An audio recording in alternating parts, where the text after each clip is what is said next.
man, the heat has really taken it out of me.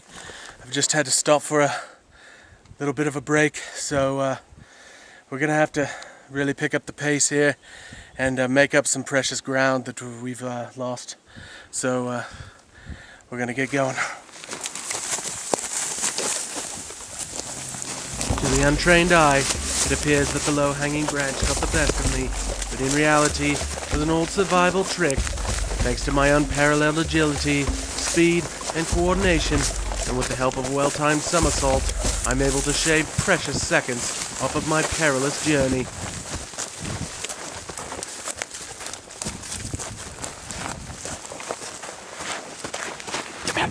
Get back.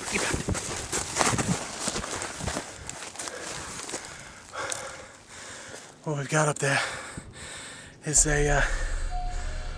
most likely a trap. It's actually a road, and if you can avoid them at all, you want to stay away from them. They could lead you in places where you just don't want to go. So it's probably best that we head back the other direction. So come on. Sprinting through the forest can save time, but is not for the amateur. Even I am beginning to feel the effects from the lack of hydration. If I can't replenish my fluids soon, jungle madness can set in. There's been an astounding 3 cases of jungle madness in the last 800 years. If I don't want to be the 4th, I need to take desperate measures. Looks like a good way to go. We should be able to get through here relatively quickly. I think another shortcut is really gonna save us a lot of time. Okay.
Unsure of whether this was another hallucination, I took a chance.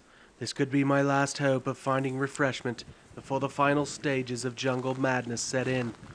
I got into attack mode and used my final bit of energy to take down this elusive beast.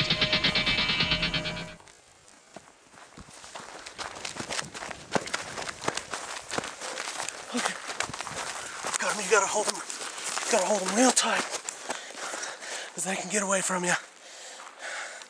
But this little guy may have just saved both of our lives. How you can get, it's alright, how you can get a lot of valuable electrolytes and fluids out of this little guy.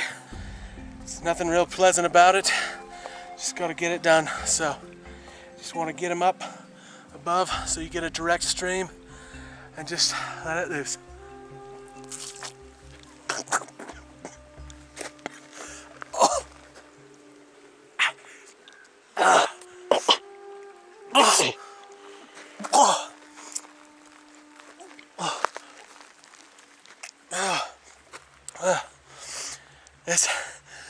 Oh, that is nasty.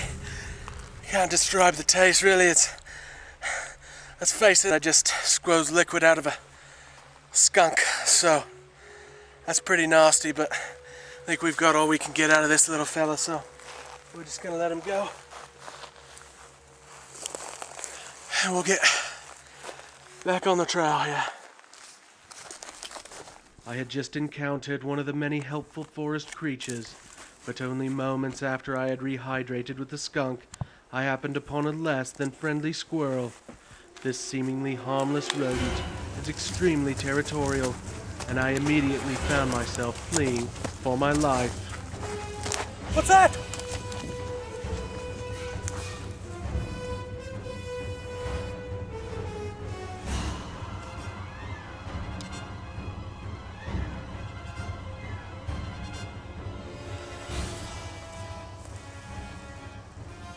Come on! I'm here! Kill me! Come on! Do it! Do it! Come on! I'm here! Come on!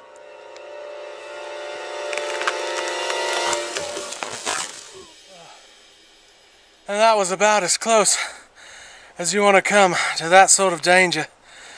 That bug had been following me for almost an hour. As soon as I saw this tree, I knew I could use it, lure him into my trap. Looks like it worked out pretty good. Egged him on a little bit at the end there, and they can't take it, so you can see this tree was rotted and worked out perfectly. So let's go up here and check out dinner.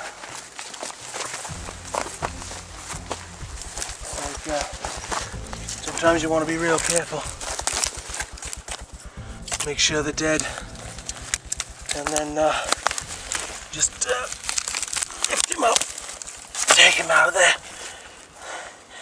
Just kind of a little fuzzball now, but should be pretty tender. The squirrel's giving me a bit of a problem with my digestion. When I have to find something, I'm actually looking around here for something that's native to this area that can help me clean up a little bit. Should be pretty plentiful, especially this time of year. This is what we're looking for right here. Got this plant actually has a lot of good properties I'm desperately in need of right now, if you know what I mean. Let's take a little bit of a break here, and we'll be back to you momentarily. The Gluteus thornialis has literally a gazillion and one uses. Consider yourself lucky if you happen to find one of these beneficial resources. And that was one of the most unpleasant experiences you can have in the woods.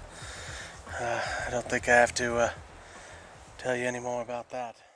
Well, we've been here for quite some time, and I'm going to have to find a way to get some food.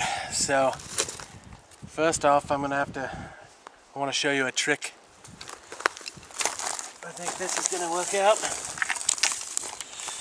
And what I'm going to do is make some sort of a bow out of this that I can shoot a predator. Let's get to work on this. I'm going to have to make a string. I think if I weave these tiny pine needles together, once they're woven together, they're going to make a really strong string. Then all I've got left is to make an arrow. Well, I've done what I can with the materials that the forest has provided. I've got this bow somewhat put together, so let's go take a look, see what we can find. You're stalking your prey. You always have to remember to be very quiet. There's an element of surprise that's really got to take place. Find something. Oh, I see something. This is just a lot of random luck here that we found that, but I've forged a pretty sharp tip on these, so I think.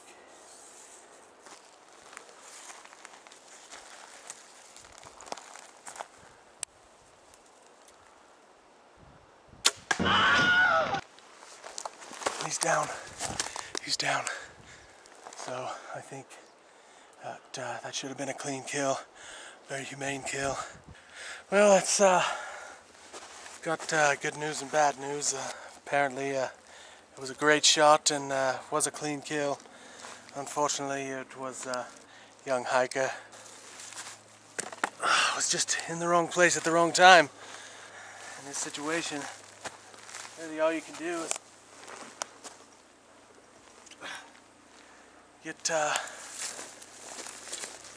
see what he's got. Oh yeah, looks like.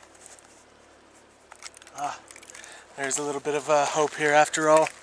New iPod and a way out of here. There's got to be a car somewhere. So just remember, when you're up here in the woods, there's a lot of things that could go wrong. For instance, just 2 minutes ago, there was a local hiker walking through these woods. Within seconds, he was dead. Looks like found his vehicle here. The key matches up fine, so I've got the right guy. Looks like he's got enough gas to get me out of here. And I'm gonna get back to town and have a Big Mac, maybe some mayonnaise. So, till next time, remember, when you find yourself in trouble, stay alert, don't panic, and remember the Bear Grylls Guide to Survival.